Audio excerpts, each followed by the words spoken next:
अस्सलाम वालेकुम, welcome to my YouTube channel. उम्मीद है आप सब लोग बिल्कुल ठीक होंगे। आज की वीडियो में हम लोग करेंगे education 406 assignment number 1 solution for 2024।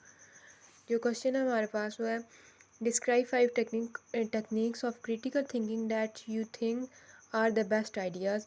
कि कोई सी 5 टेक्निक लिखे क्रिटिकल थिंकिंग की जो कि बेस्ट आइडियाज़ हैं।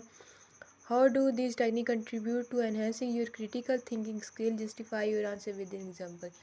के 5 टेक्निक्स लिखे क्रिटिकल थिंकिंग के। फिर ये भी बताएं कि ये टेक्निक किस तरह कंट्रीब्यूट करती हैं आपके स्किल्स को एनहांस करने के लिए, और फिर अपना आंसर को जस्टिफाई करें एग्जांपल के थ्रू। तो फर्स्ट हमने 5 इफेक्टिव टेक्निक्स लिखी हैं। फर्स्ट हमारे पास questioning assumptions. This technique involves examining the beliefs and assumptions that underlie your thought. By questioning what you consider to be true, you can uncover biases and explore new perspectives. कि जो techniques होती है ये involve करती है examine करने के लिए आपके बिलीव्स को, या आपकी जो थॉट्स होती हैं उनको आप क्वेश्चन कर सकते हैं और अपने आप को सही साबित कर सकते हैं। अब साथ ही इसकी ना एग्जांपल भी दी है। For instance, if you believe that a particular career path is the only way to succeed, questioning that assumption might lead you to consider other viable option। कि अगर आप इस पे बिलीव रखते हैं कि ये पर्टिकुलर पाथ होगा करियर के लिए, तो इसके थ्रू ही आप कामयाब हो सकेंगे। लेकिन अगर आप क्वेश्चन करेंगे तो आप शायद आपका नज़रिया बदल जाए। सेकेंड हमारे पास analysing arguments. This involves breaking down arguments into their key components such as premises and conclusion। कि आप जब इन्वॉल्व होते हैं आर्गूमेंट में तो वो किसी कंक्लूजन पे पहुंचते हैं। Evaluating the strength of the evidence और logic behind the reasoning help you determine if the argument is valid.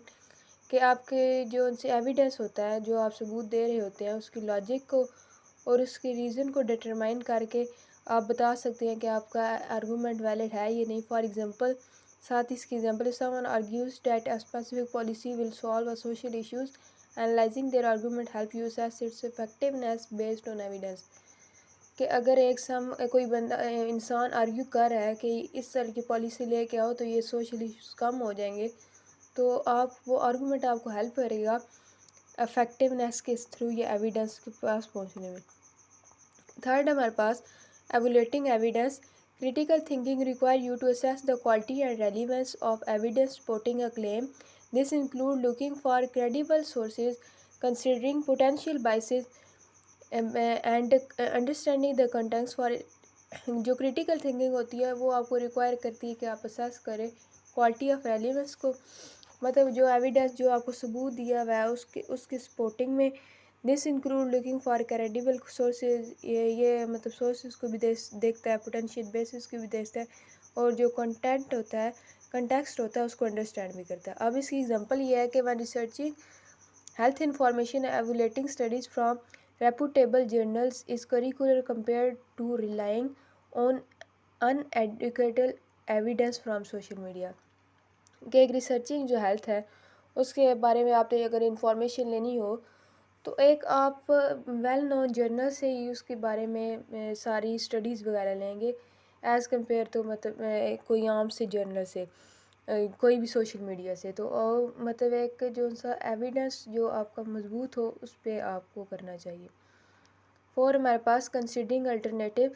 This technique encourage you to explore various viewpoints and solution instead of sticking on one perspective। By considering alternatives you can develop a more comprehensive and understanding of an issue। for example कि अगर ये इसमें आपको करता है कि आपको various view point explore करने चाहिए। ये नहीं है कि आप एक ही जगह पे स्टक हो जाओ, आपको मुख्तलिफ जो उनसे व्यू पॉइंट्स होते हैं उनके थ्रू भी देखना चाहिए।